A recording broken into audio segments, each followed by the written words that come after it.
Okay.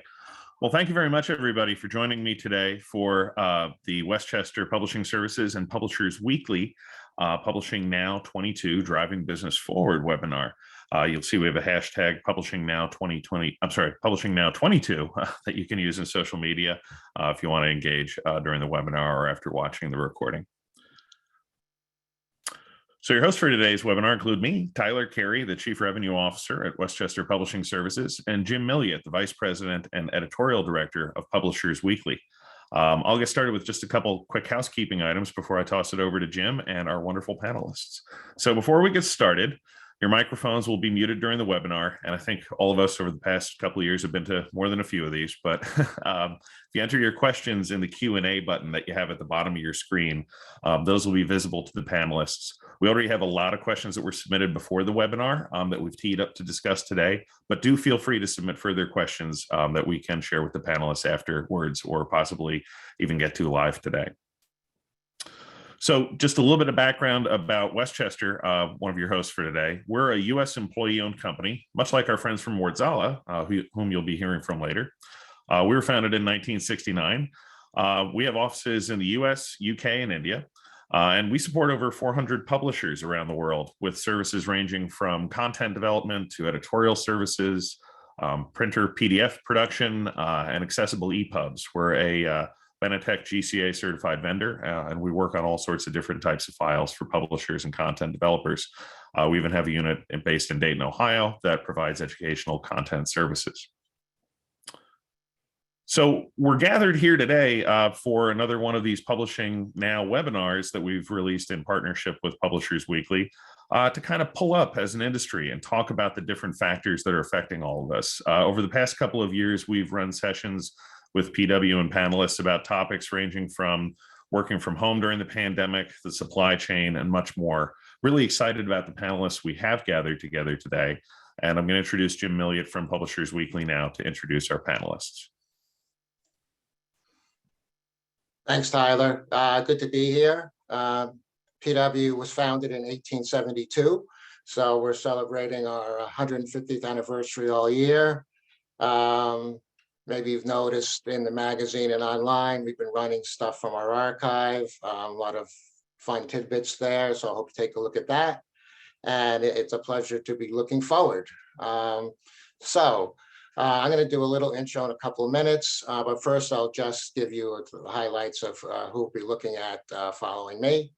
Lorraine Shanley, President of Market Partners International, will be right after me. And we have Jessica Ryan, Editorial Production Manager, Books and Journals from Duke University Press. Jim Fetherston, President and CEO of Worzalla, will be third. And Michael Jacobs, President and CEO of Abrams Books, will be coming to us last and coming to us live from Bologna. So that's exciting, and maybe we'll ask him what he's been eating for dinner. All right. So I'm here just to kind of tee it up and where we've been. Quick reminder on how the industry's been performing the last year or so, and then we'll launch right into what we think might be happening in 2022.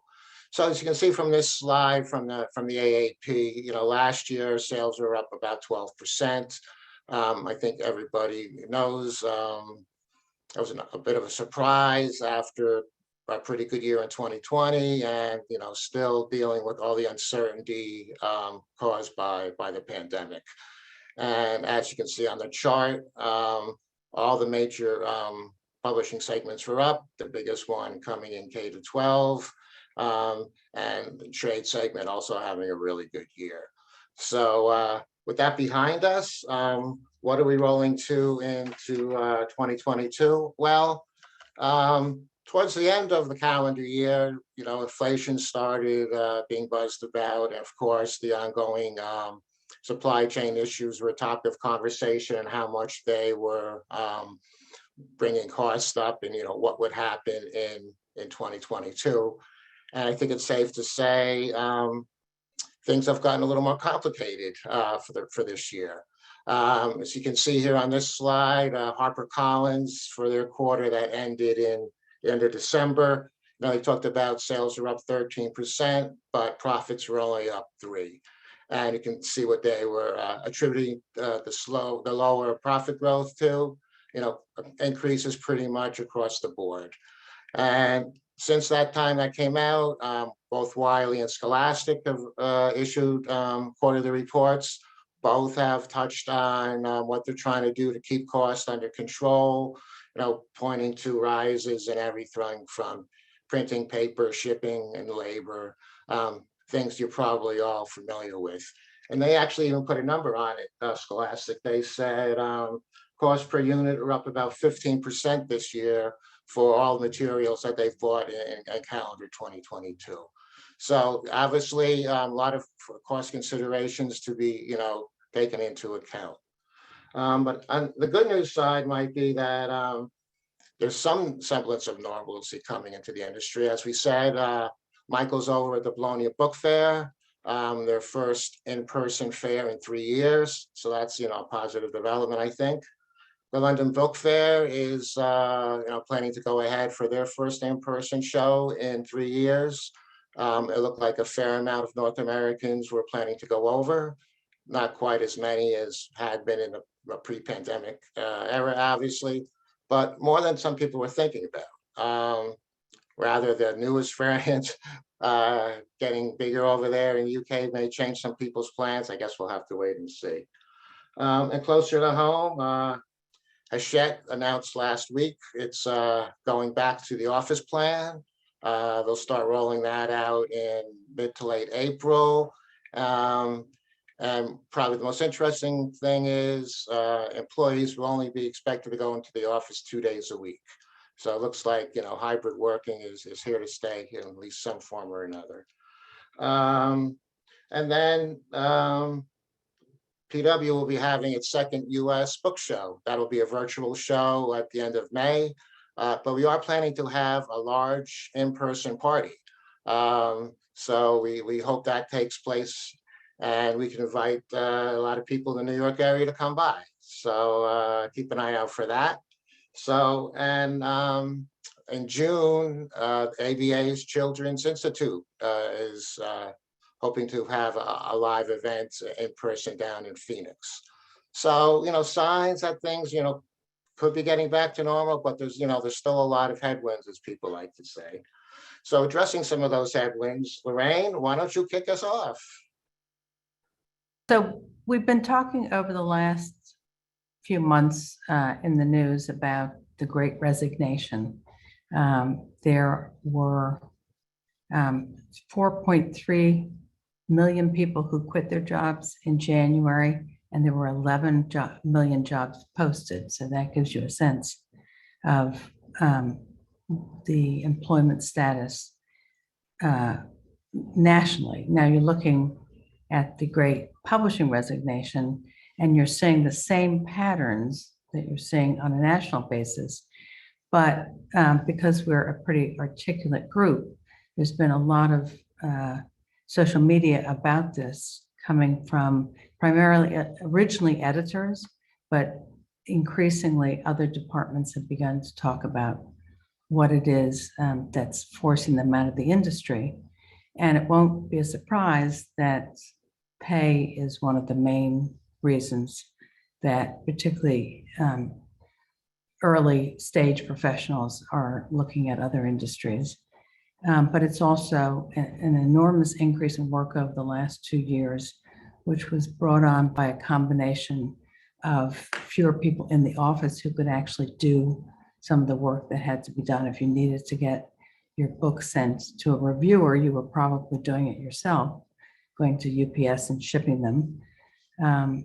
There were also fewer boundaries in terms of what the workday was, and people found themselves working longer and longer hours just trying to keep up.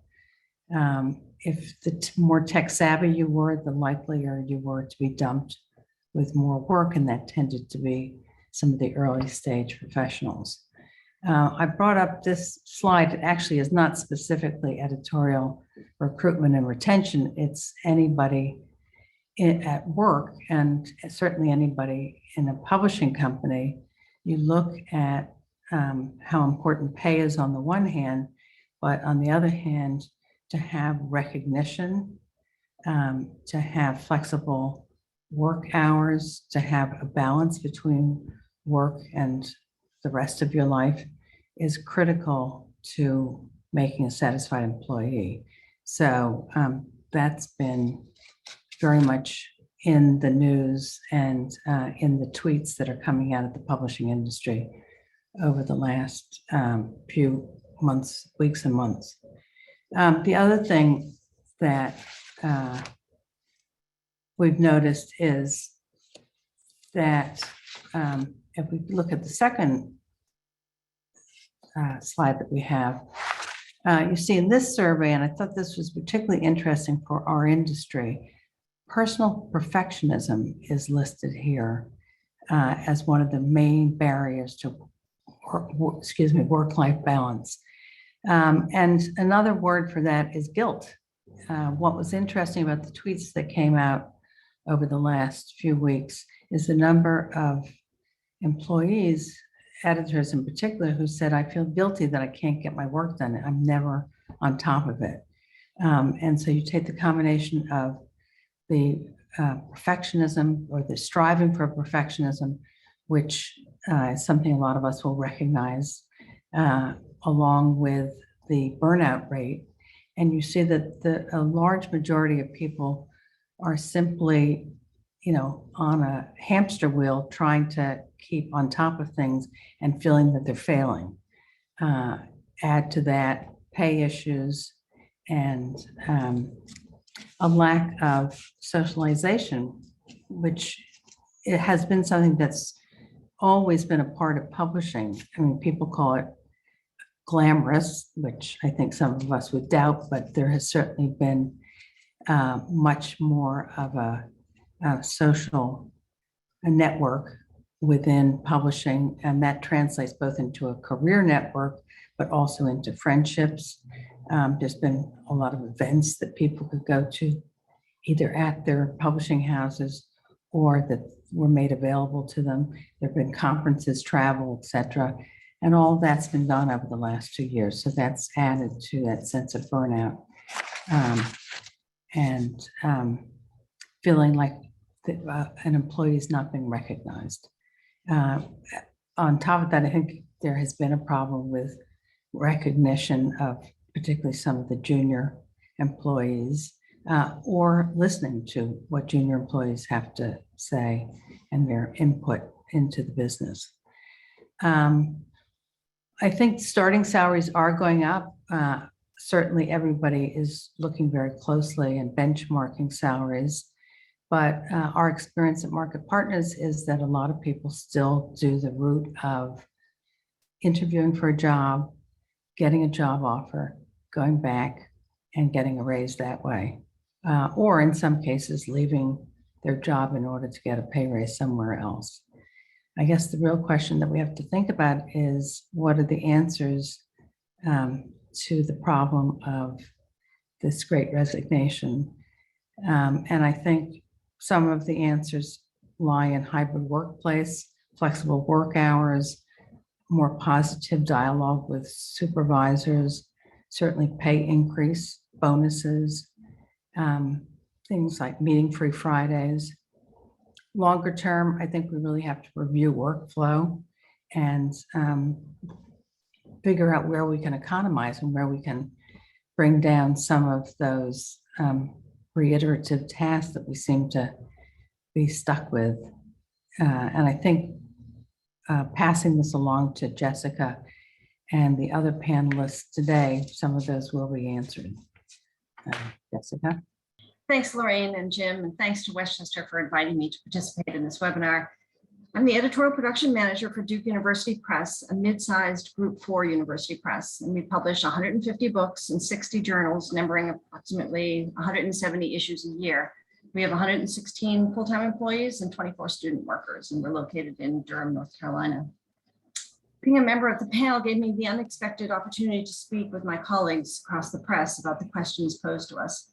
And I'd like to touch on the overarching question, what obstacles do we face and what opportunities opened up for us during these last 2 years and how are we moving forward? Like many publishers, 2021 was a phenomenal year for our bottom line. And while 2020 changed forever the way we work as we shifted to working, hiring, and managing remotely, the pandemic didn't significantly affect the areas we had already targeted for growth: digital printing, POD, institutional sales strategies, among others. The pandemic and remote work just compelled us to move faster than we planned. We, like other presses, opened up content during the pandemic as a way of responding to changing circumstances in the world, most specifically the Black Lives Matter movement and issues of justice, equity, and inclusion. This will remain a strategy. Because so much of our content was really relevant to the moment, we did more promotional work and created syllabi taken from both our book and journal content, which enabled us to see a huge gain in usage. We set up over 200 trials with journal subscriptions to our eDuke book and journal collections, and we were able to gather data on users of this free content to possibly reach out to institutional users who are not currently subscribers. But our strategy didn't change much. We still need to sign up subscribers, maintain the ones we have, and reach out globally to new markets. While we saw a significant uptick in ebook sales during this time, we also knew that authors, professors, and individual readers still really wanted the print version.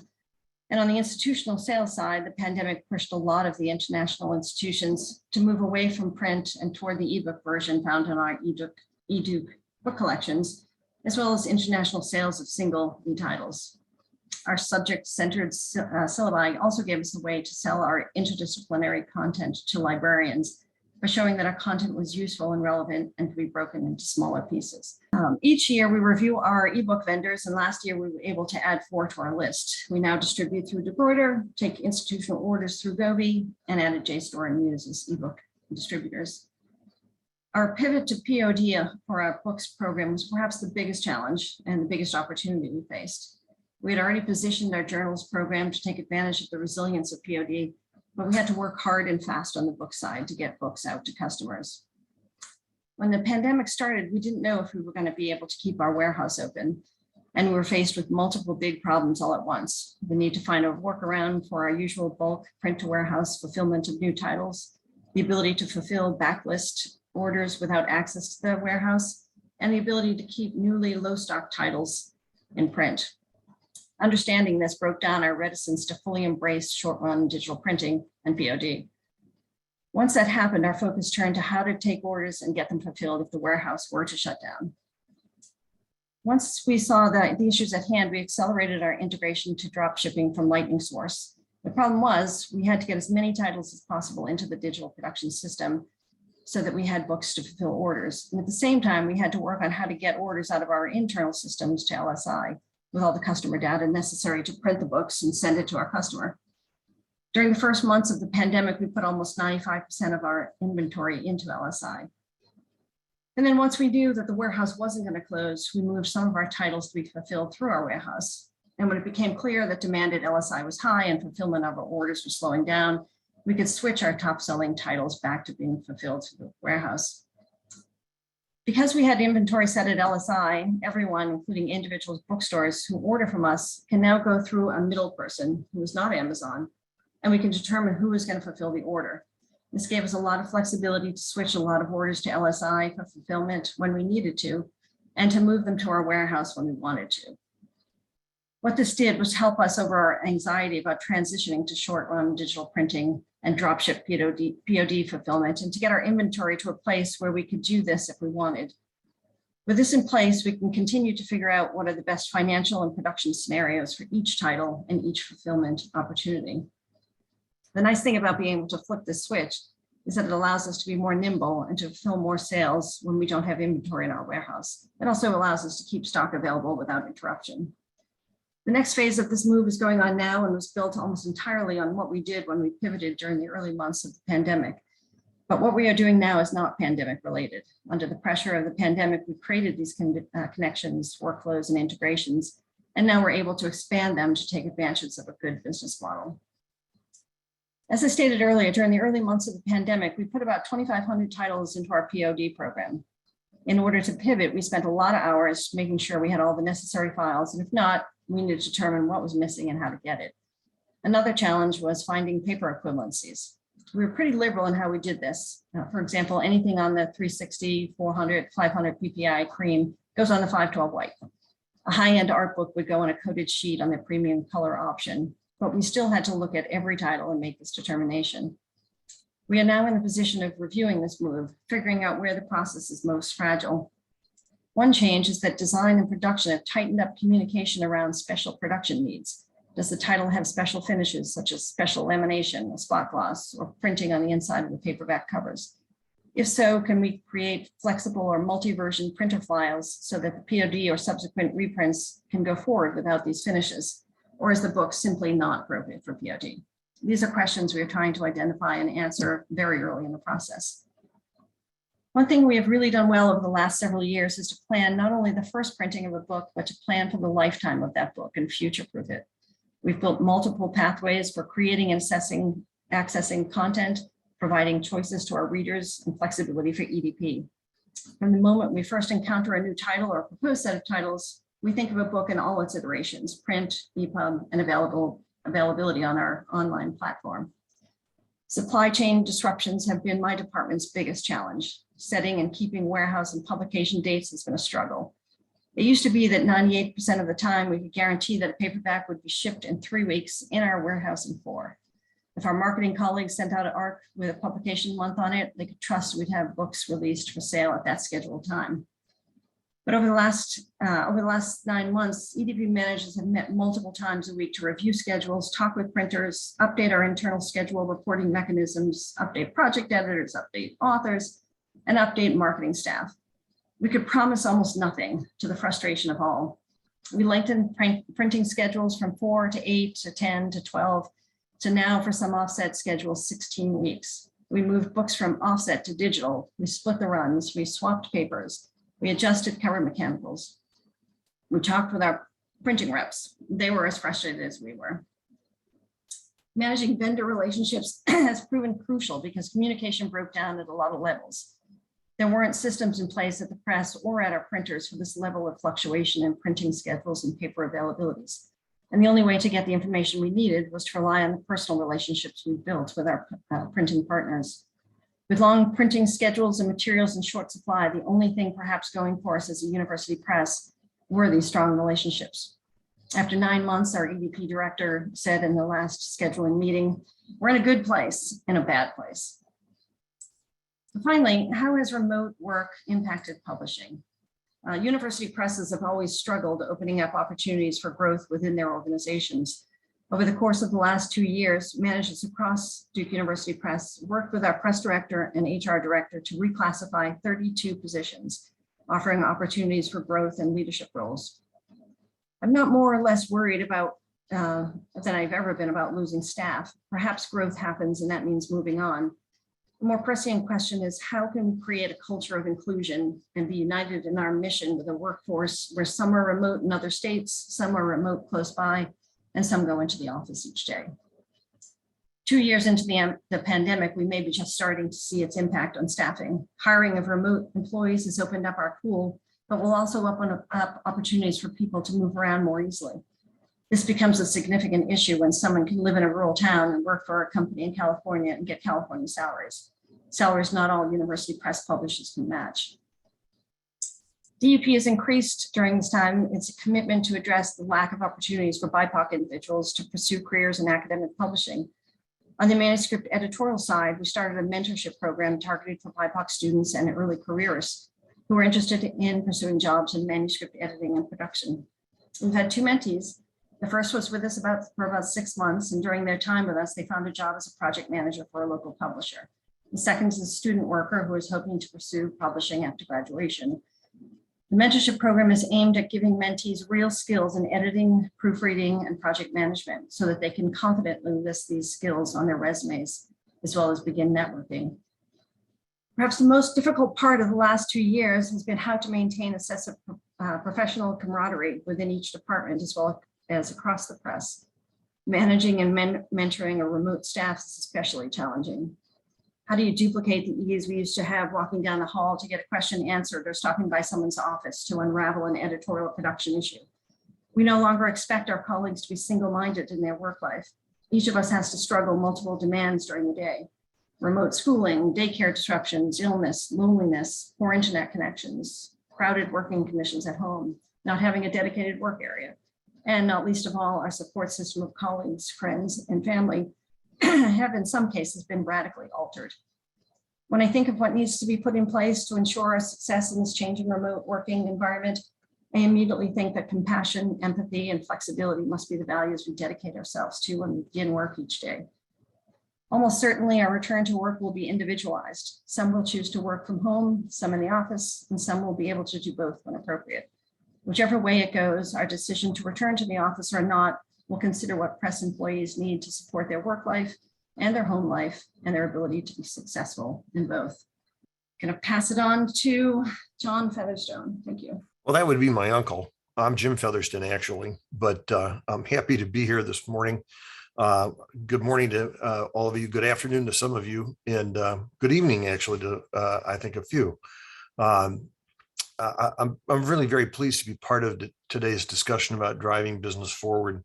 Let me start by saying that I'm keenly aware of how difficult it is for both publishers and printers right now to get books into print these days. My goal today, though, is to provide a few suggestions that may help you make your life a little bit easier in this complex and difficult market that we find ourselves in today, rather than kind of spending a whole lot of time about how we got there. But I do believe that to get everybody on the same page, I want to take just a couple of minutes to provide a brief review of the factors that kind of brought us to where we are now, how we got to this point. First, let me talk about demand from publishers for printed product. We're at a historical high right now, according to BookScan. We saw a steady rebuild in demand for books in the 2013 to 2019 years, followed by really unprecedented growth in 2020 and 2021, as Jim Milliot had walked us through a few minutes ago. Now, compare that at the same time, North American print capacity is now at a historic low. This is due to consolidation, some companies exiting, bankruptcies. We've all followed the sordid tale of what's been taking place. Best estimates right now is we've lost about 21% of domestic capacity since the year 2010.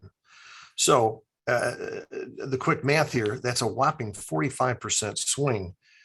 And the result is, for the first time in at least a couple of decades, if not longer, demand exceeds capacity in North America right now, and that's causing prices to rise on print. There are other factors that are going on that are making things complicated. The labor market for manufacturing is extraordinarily difficult. The global freight challenges that have impacted China are still there. And now this latest COVID outbreak in China threatens to destabilize that situation for an even longer period of time. I don't want to get too much into detail there, but I'd like to take a quick look at what I think is really more of a substantial issue that we all have to deal with. And that's our own complex supply chain challenges right here. I want to talk about materials, specifically paper, or the lack thereof. I think we're all familiar with the story about mills are converting printing paper capacity over to much more profitable packaging products, known in the trade as brown paper. And this is really due to the soaring demand. All those Amazon boxes got to come from someplace. Paper pulp that was highly dedicated toward printing paper is being diverted to other directions now. This has caused a significant drop in the supply of fine printing papers. This has resulted in the paper mills are now rationing paper. We're all on allocation at this point. When it comes to specialty papers, the things that publisher marketing departments love and we love to work with too, are in very short supply or frankly, flatly just not even available right now. And of course, lead times are lengthening from just a few days to, in some cases, months. I would like to highlight a big change that's happened in 2022 from 2020 and 2021, and I get this question frequently, is, what has changed? Why is it so much more difficult in 2022 than it has been in the last couple of years, as difficult as they were? And it really revolves around the drawdown in reserves. The mills, the merchants, and most of us printers had built expanded inventory, paper inventories, which are now in many cases pretty much depleted. And there's no, I shouldn't say there's no ability, there's a very small ability right now, try as we are to rebuild those inventories. It's extremely difficult. We're barely getting enough paper to operate today, let alone be able to put some aside for future use. And of course, paper prices continue to rise. So where does that leave us? There's no way to sugarcoat this situation. Speaking for the printing community, as a whole, which no one asked me to do, but I'll do anyway. And Worzalla in particular, it's really contrary to our nature to have limited flexibility and ability to solve problems for our publishers. This is very difficult for us right now, but there are things publishers can do to lessen this impact. Now, some may require altering your approach a little bit, but what I'd really like to spend a couple minutes talking about now is what exactly can you do to maximize your chances of getting books into print. Here are my suggestions. I think the key word that you're going to get tired of hearing probably is flexibility. We all need to be flexible in ways that we have not necessarily been in the past. Flexibility and advanced planning are the real critical path. They are essential today. And what I mean by planning, I'm really talking 6 to 12 months in advance for larger projects. It is absolutely imperative that publishers lock in printing capacity in paper as early as it possibly can be done. I just can't tell you how many phone calls that I get on a daily basis with people who are calling and asking. They've got a large case-bound project that they need to get completed in summer. Could we squeeze it into our schedule, or maybe even the fall of this year? And the answer just rips our heart out. We love to say yes to these things. That's what we've done over the years. And in Worzalla's case, it's been our claim to fame. But we're having to turn those folks down because there just isn't enough time. Even if we can carve out the printing capacity, there is absolutely no ability in many cases to get the paper in time. Next, I would say involve your print in paper suppliers much earlier in the process than historically has been done. And I'm talking about an initial design and into early production discussions and decisions. We, as a group, can help advise you as to what is more possible and what isn't, and what will give you a better ability to get that project into print. Next, I would throw out the dreaded S word, S meaning standardization. This has been something that has been talked about for a long time in the industry. It is becoming more and more important in our industry today. Anything that can be done to maximize capacity and productivity will give you an advantage. Your project has a better chance of getting into print. Also related to that is simplicity. Obviously, the more complex a project is, the more stages in production it needs, the more time it takes, it uses up more capacity, which allows or doesn't give your printer the opportunity to maximize their productivity. That's something that you got to look at very carefully. Also, another direction that I'd bring forward is understand the operational practices that are being used. These are changing, and don't blame your paper supplier or your printer. They're kind of just the messenger in this. It's critical now to get your order into your printer as soon as possible in order to try to hit a schedule that you want to get. paper needs to be ordered as early in advance as possible these days. We delaying for a final quantity, which is very common, is a real issue in order to meet a schedule. It's best to get a quantity on order as early as possible. Once paper is ordered, though, I have to be honest and say, rarely are mills able to change a quantity, a delivery time frame. Well, really anything right now. They treat an increase in quantity as a new order, and that's how it's treated. And moving up a project in a print schedule now is extraordinarily more complicated than it ever has been.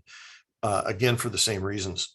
Even if there is a time in a schedule to print it, doesn't mean that paper will be able to be there. So these are things that you have to keep in mind.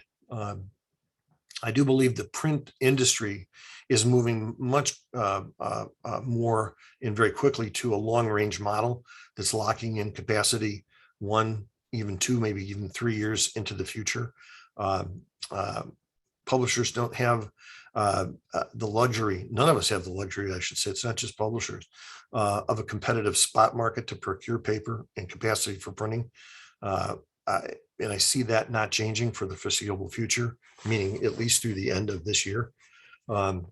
Locking in, again, manufacturing capacity and paper supply as early as you can is just critical. And advanced planning is now essential. So those are my suggestions. And with that, I will turn it over to my good friend, Michael Jacobs. Thanks, Jim, not John. That was great. And I just want to comment upon Jessica's comments. I thought they were really, really spectacular. I covered a lot of the waterfront, and there's not much more I could add to that. And I want to be cognizant of the fact that I'm sure people have questions, and we only have 15 or 20 minutes left. So I'm not sure that I could add too much more other than to say that, Abrams, which is a now 70-plus-year-old company, had its best year in about 10 or 12 years last year in 2021, despite everything that was going on in the world. 2020, as we all know, was a really scary time, and we, like most other publishers and most people in the book business, fully expected the business to crater or maybe even to tank, and it didn't. We took some serious contingencies in hand in about 2 years ago, end of March, beginning of April 2020. We asked our employees to take a 20% pay cut for 90 days, which they did. I don't want to say happily, but willingly. And we cut back their hours from 5 days a week to 4 days a week. And luckily, as the business didn't crater or tank, we were able to restore people's salaries to 5 days a week, and we allowed them actually to still have Fridays as both meeting-free days, which we've continued to do, and in fact half-day Fridays, which I think has done a lot for our employees to keep them feeling good and feeling like they can get some of the things in their life done with that work-life balance that Lorraine talked about so eloquently. 2021, as you've heard, has surpassed, I think, our and most of the industry's expectations in terms of sales, and especially for us and much of the industry and trade anyway, in terms of backlist and what we call prior year publishing, which was up quite significantly. Our own sales at Abrams, without disclosing too much, were about twice as good as the rest of the industry in 2021. So we had a spectacular year. And in 2020, of course, while the business survived, we'd cut expenses on things that we couldn't spend money on, including travel and marketing expenses. So the margins were quite good. And in 2021, we budgeted the marketing and other expenses to come back about half the year, and they probably only came back about a quarter of the year. So the margins were decent, with the exception of supply chain, which Jim and others have talked about. In that instance, obviously, paper and print capacity, getting on containers from Asia, which were, 10 times more expensive than been previously, getting into ports, getting on trucks, finding truck drivers to drive those trucks. All those things have been really, really challenging and really difficult. So there's I think in all this, a little bit of a cognitive dissonance in a way. In some instances, we've been in sort of the worst of times, and I'm not sure we're out of those worst of times yet. We now have not only inflation and other things, and the supply chain issues that we were talking about, but there's a war, and in Europe, it feels very close here, and I think that people are uncertain and fearful. So 2022 feels to me and feels to us like it's a hard year for us to predict, but the good news remains that books and what we do are still perfectly suited as a cultural product for these times, whether we're at home or not. And books have been a great source of comfort for people and for their children, both in terms of entertainment and education. In terms of Abrams itself, some of the things that we've tried to do to get through it was to really focus on cohesion within our company. We've really made a great effort to communicate even more with our employees. For the better part of 2 years, I've held a monthly Ask Me Anything session with all the employees, in which they are able to ask me all kinds of questions, most of which I can answer, some of which I can't. We every week share photographs of everybody and what they're doing. If they want to send them to us on every Thursday, we have a Monday session online where we thank our employees for their hard work and sort of a Monday kudos. We send out links to funny things online on Tuesdays. We've encouraged people to take care of themselves and each other. I mentioned those half-day Fridays, which have really helped with morale. And we've really focused on, even during the pandemic, on DEI issues. We've had reading groups and consciousness raising sessions across the company that people at all levels in the company have participated in. Most of it hasn't been from the top down, but it's been employees themselves organizing those and having management and others participate as well. We formed a leadership group in our company as well of middle managers. It's about 50 people. But I can say that as a long-time executive, these last 2 years have probably been the most challenging in my career. I didn't expect it to be as hard as it's been, and it still feels hard. And it especially feels hard because I think as a leader in a company, I think people expect you to have the answers. And frankly, I don't have many, other than the business has held up. The people are the most important things, and we've really focused on what we call celebrating the books, the things that we do, the books that have driven our revenue and about which we all feel proud. And we continue to carry on. You know, we continue to acquire books and market and sell, and obviously publish them.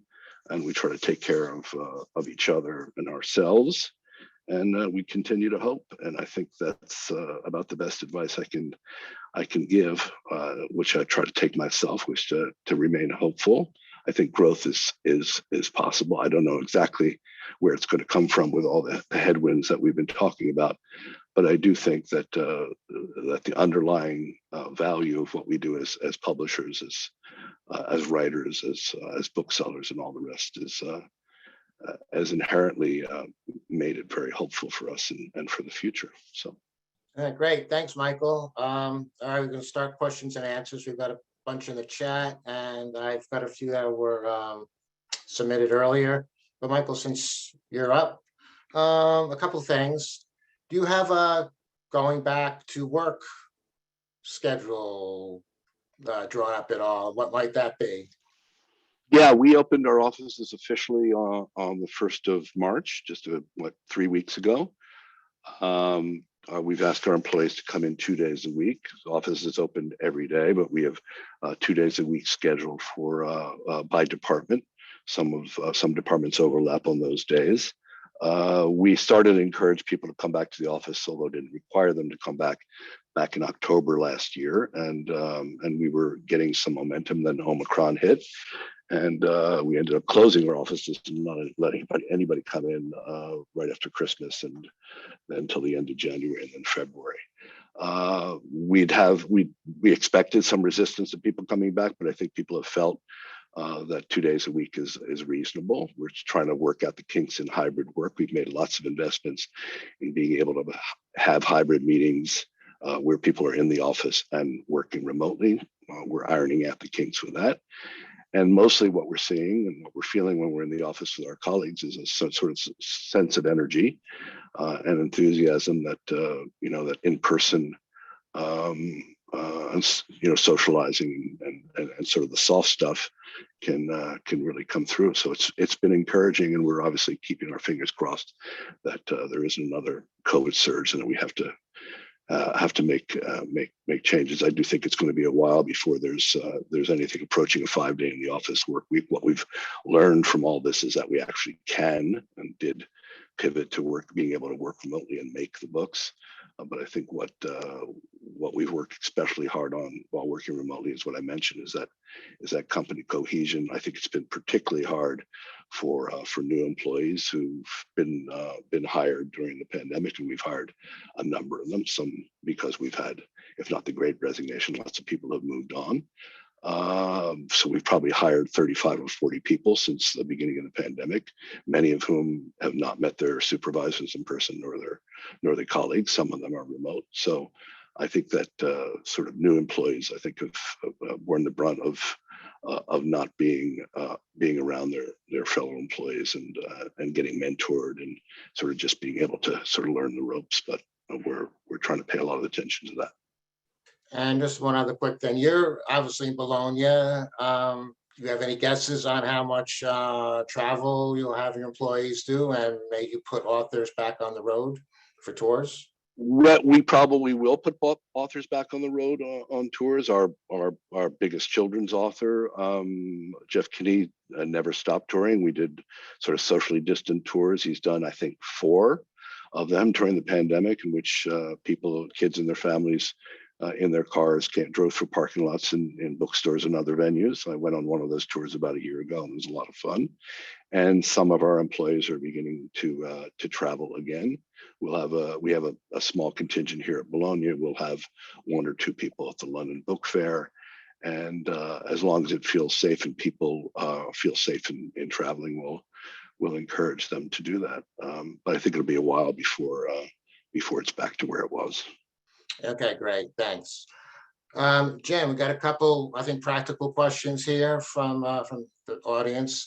What's the likelihood of printers getting more equipment and expanding the capacity, for starters? We're a very high fixed cost business, Jim, and I think as everybody understands on this call, those decisions require a lot of lead time.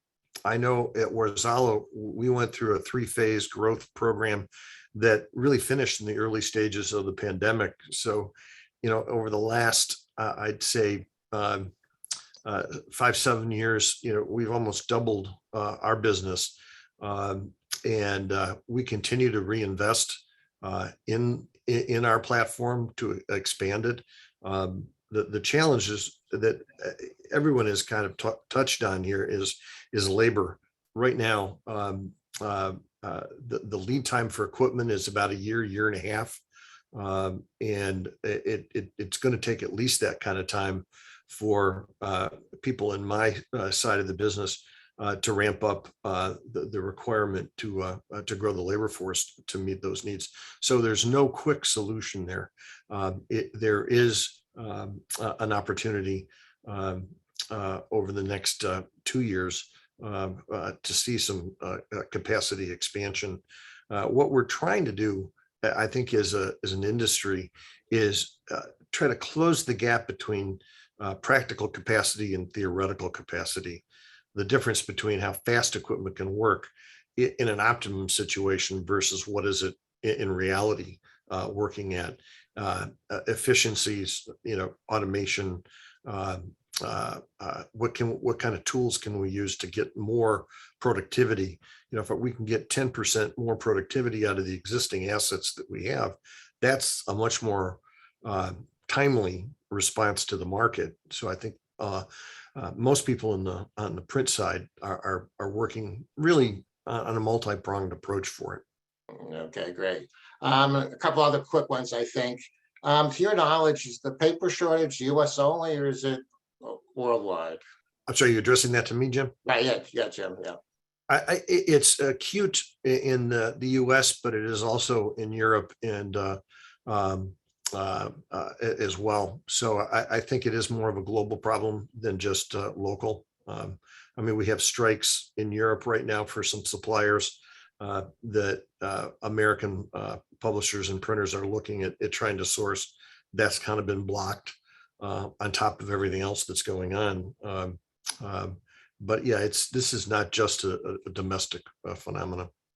Okay, great, thanks. Jessica, one for you. Without getting too much into the weeds, we have a question here. Could you speak to standardization based on your experiences with putting so many books into POD? So I guess what's the best way to do it is what we're asking, Jessica. I did not have to do it. Our manager, our EDP director at the time, and our design manager did the heavy lifting. But what I would say is that for many years, 10, 20 years, we have standardized. We have trim sizes, standardized trim sizes, standardized papers. So that was not a problem making that transition. Putting so many titles into POD at once, again, required, we had great files. We had our design manager who's been with us for 25 years, great institutional knowledge. The business strategy group put together a huge spreadsheet of all of our backlist. We were able to get our files out of BiblioVault where we archive them. We generally do a really good job of archiving everything with, for a book with the file. So when we sent everything over to Lightning Source, they came back with a smallish list of things that were kicked back. And again, our design manager was amazing to just to remember all of the books that we had done in the last 25 years with special effects, or that were out of the ordinary, that were not standardized. And we just couldn't have done it. So. Okay. Good, great. Good archiving system, really great design manager with lots of institutional knowledge, patient production manager, and a business strategy director who's awesome. Okay, I think that's helpful. Lorraine, can you speak a little bit about improving workflow issues that you mentioned that can lead to burnout? I think one of the interesting things about the threads that I mentioned earlier, which are mostly on Twitter, but they've surfaced in other places as well, is the extent to which individuals got into the details about the number of duplicate copies of things that have to be taken care of, or the number of technology glitches that there are in various old systems that have never been updated. And by the time you read them, all of these threads in their, as a group, you began to realize that there really are issues that should be addressed that could streamline the system, make it more efficient for everybody, and certainly lessen the workload for those who are stuck doing most of this heavy lifting. I mean, there are people with answers out there. It's just a question of tapping their resources. Okay, we got a few minutes left. This is not coming from me at Publishers Weekly, but we did have a question here. It looks like, in the course of the change to digital marketing, some advertising dollars have changed. I mean, Michael, have you changed the way you're promoting books? And going forward, how will that look like? What will you be doing? If we change, well, obviously we spent much less money sending authors around because it wasn't possible to do so. I focused a lot more on social media. There's been some shifts. I think they've been subtle, but it's mostly been about how we can get attention to new books, which has been quite challenging. Launching new books, launching new authors, I think has been a particularly challenging thing during the pandemic. Obviously, schedules changed, authors' books got got moved, especially in the early days when we and other publishers didn't know if the business was going to crater. We moved books into the following year and all that stuff. So yeah, I don't know. I think I'd also just like to comment about the whole process issue. One thing that was very obvious to us is that we had to streamline our processes as we worked remotely, because we weren't there to do all those physical handoffs. Now that we're coming back to the office slowly but surely, we want to keep those process improvements and keep getting better at taking some steps out of that process. So it'd be nice to to take the lessons we've learned because we had to, and to apply them when things go back to some semblance of whatever normal will look like.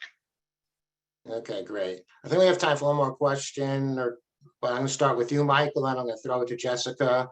I know Abrams doesn't do tons of ebooks because the nature of your work, but the print capacity issues and paper issues, I mean, do you see the possibility of ebook sales and you're promoting ebook going up this year?